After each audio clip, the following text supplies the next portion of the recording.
Kim Yumi stands in her kitchen, washing rice balls. Her hands are shaking, but she forces herself into a steady rhythm. Outside her window, members of the neighborhood patrol the street.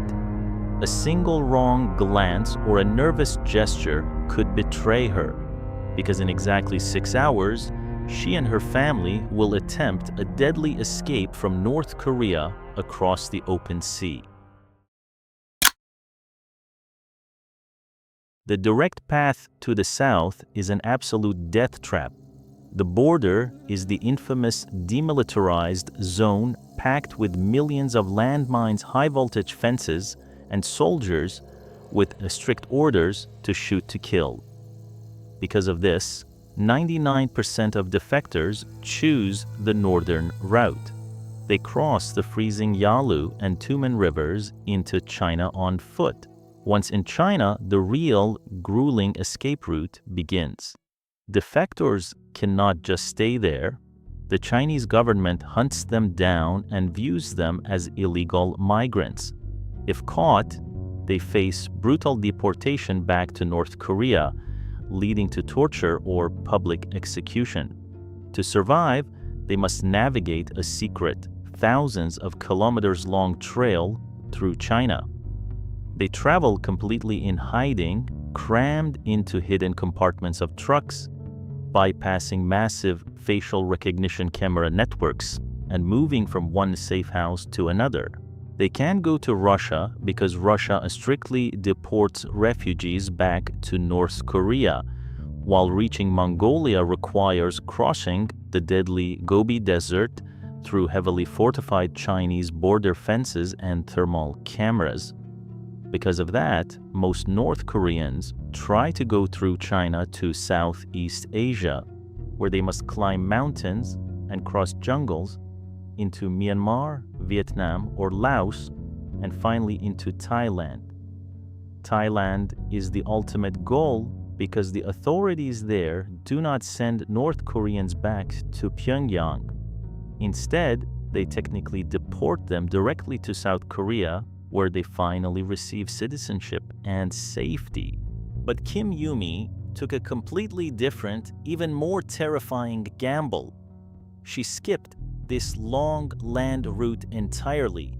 Instead, she fled right under the noses of the military over the southern sea border. In 6 hours at 10 p.m., Yumi and her family would attempt to escape by taking a small wooden fishing boat to cross the maritime border to South Korea. Months earlier, state television broadcasted images of Kim Jong-un's young daughter as the future dynasty. Yumi realized that if she did nothing, her children would live as slaves. Her husband shared this silent pact. This was not their first attempt. 2 failed tries just days before weighed heavily on her. During the first try, her husband chose a rainy night to evade radar.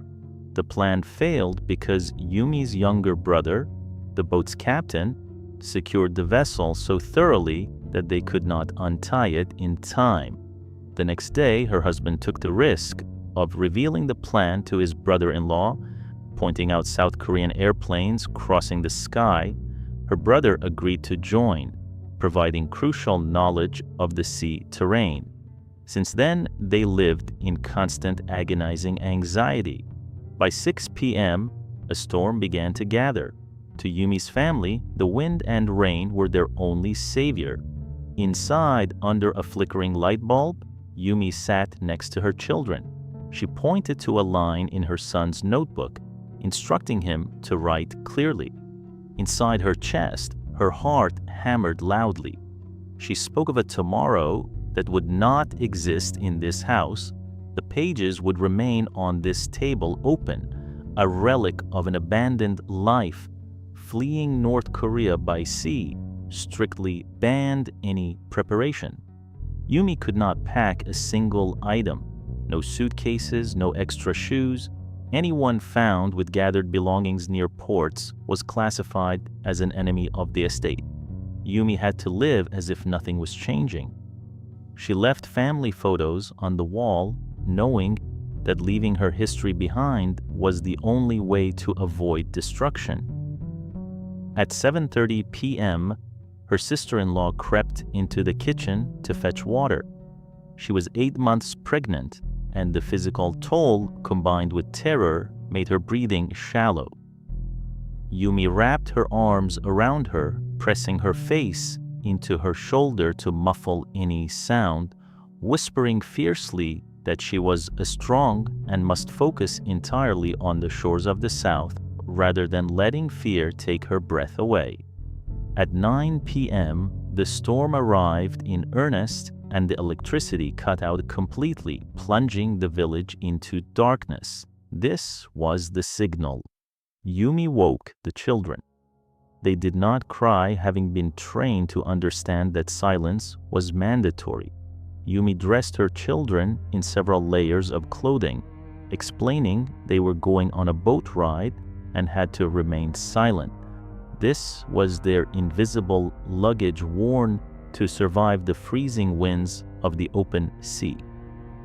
The family members slipped out of the back door, moving through the shadows of the wind-whipped alleyways.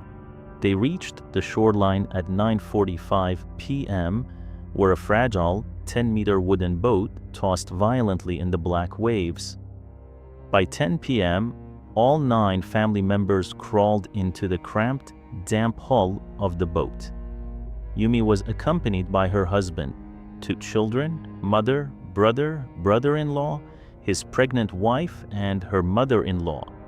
Yumi pulled her children tightly against her chest while her brother and her husband started the engine. They chose the worst weather on purpose, knowing that a storm kept regular patrol boats docked in the harbor. As midnight passed, the waves turned into towering walls of black water. The wood groaned, water poured over the sides, and the children vomited silently into the bilge without a cry. Suddenly, a sharp beam of white light sliced through the rain. A North Korean naval patrol vessel was gaining on them. Panic seized the family. In a final act of desperation, just before reaching the border, they threw heavy nylon fishing nets into the water behind them. Seconds later, the lights behind them slowed down as the nylon lines fouled the naval vessel's larger propellers, disabling their propulsion. Her husband slammed the throttle forward, steering across the border. The transition to safety arrived with the dawn.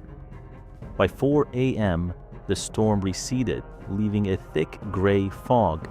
Suddenly, a massive vessel bearing the insignia of the South Korean Coast Guard loomed over them, and a loudspeaker announced that they were safe. It was only then, as she reached out to grasp the steady hand of the South Korean soldier, that Kim Yumi allowed herself to break. She fell to her knees and wept. The invisible luggage she had carried across the sea was finally laid down.